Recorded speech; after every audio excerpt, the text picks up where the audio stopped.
Hello mga ka-G, at ito na nga, pasakay na naman kami ng panibagong barko papunta ng Bohol.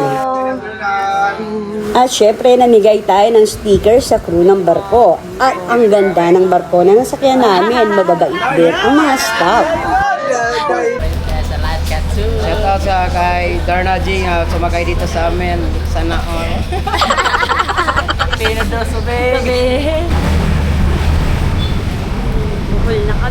At nakababa na nga kami ng alas 3 ng hapon. At akala ko nga pagdating ng Bohol, mukhang probinsya na probinsya, pero hindi, ang dami nila ditong bayan-bayan. At madaming magandang kalsada. At 7 na nga kami nakarating sa Gildulman, kung saan iintay namin ang Papa ni B. Panahon pa nga daw ng pandemic nung hindi sila nagkita.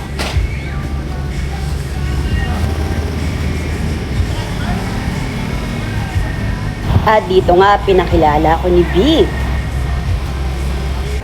Good morning mga ka-G! So nandito tayo ngayon sa Guidalman, Bohol. At maggagala muna kami ng Bohol, ang aming side trip for today.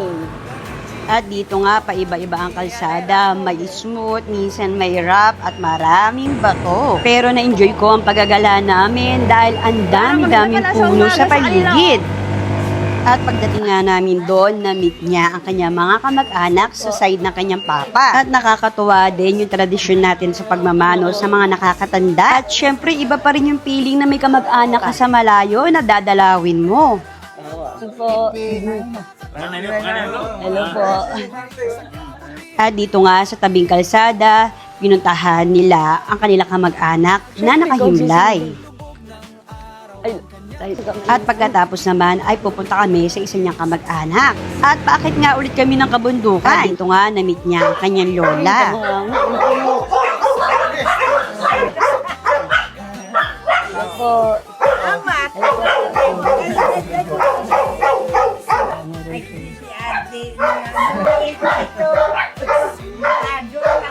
Ilan taon na po? Grade 6 na po. Habig po kayo. At syempre, buti nilang B+ star ang gamit naming gulong. Kaya kahit mabato ang daan, yakang-yaka. At dito nga, may pupuntahan kami resto bar na nasa tuktok ng bundok. Oh my God! Pinuntahan kami dito resto bar. Tignan niyo na kanyang view. Good morning po! Mas malamig. Dinagal ko ng pikit mata ko. Hindi siya makakatulong sa biyahe.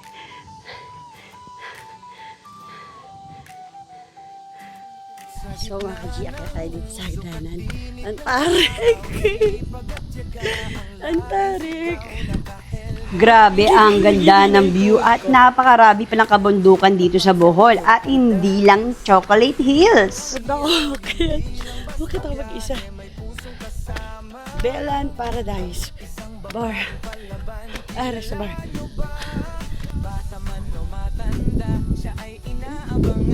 Pinatahan ka rin. Tapos na doon.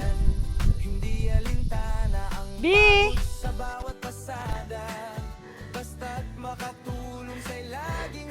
Bia! Dito na ako. At ang pang Philippine loop namin na gulong ay D+ tire. Hindi siya madulas sa daan at kapit na kapit sa semento. Kahit malubak o mabato pa yan. At papunta nga sa Chocolate Hills, eto naman ang daanan, napakahaba at napakaganda ng gilid ng karagatan. Pero bago yon, dadaan muna kami dito sa may Lubok River. Dito nga kami kakain sa kanilang floating restaurant. Habang umaandar ang kanilang bangka, kumakain ka. So yun na to. Sana meron ganito sa ilog ng Marikina.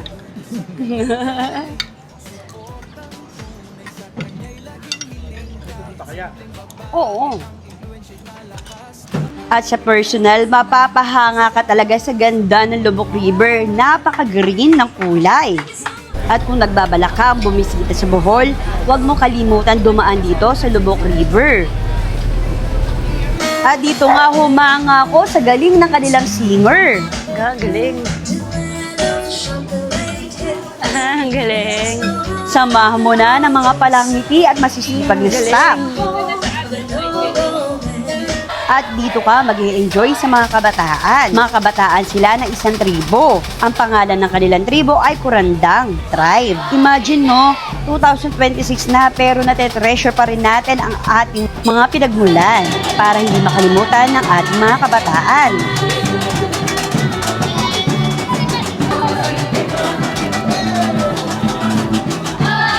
Ang cute! At dito mapapahanga ka talaga sa mga singer dito sa bangka dahil ang gagaling nila.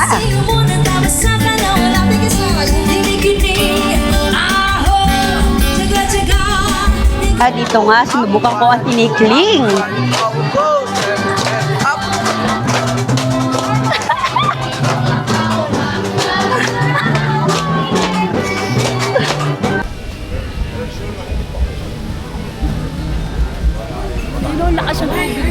At dito nga dumaan kami sa man-made forest. Nagtataasan ng puno at malamig sa lugar. Alam mo yung feeling na papasok ka na sa Encantadia?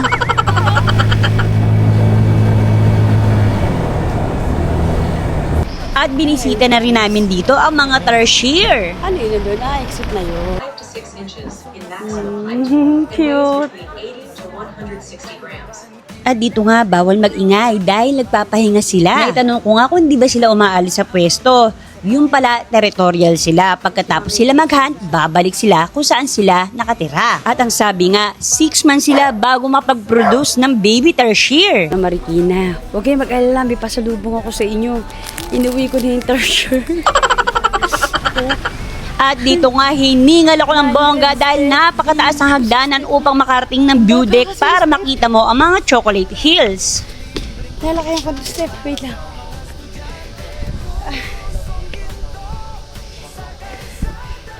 At hirap na ako umakyat dahil ang liliit ng step. Pero pag nakarating ka na, napakaganda naman na makikita mong view.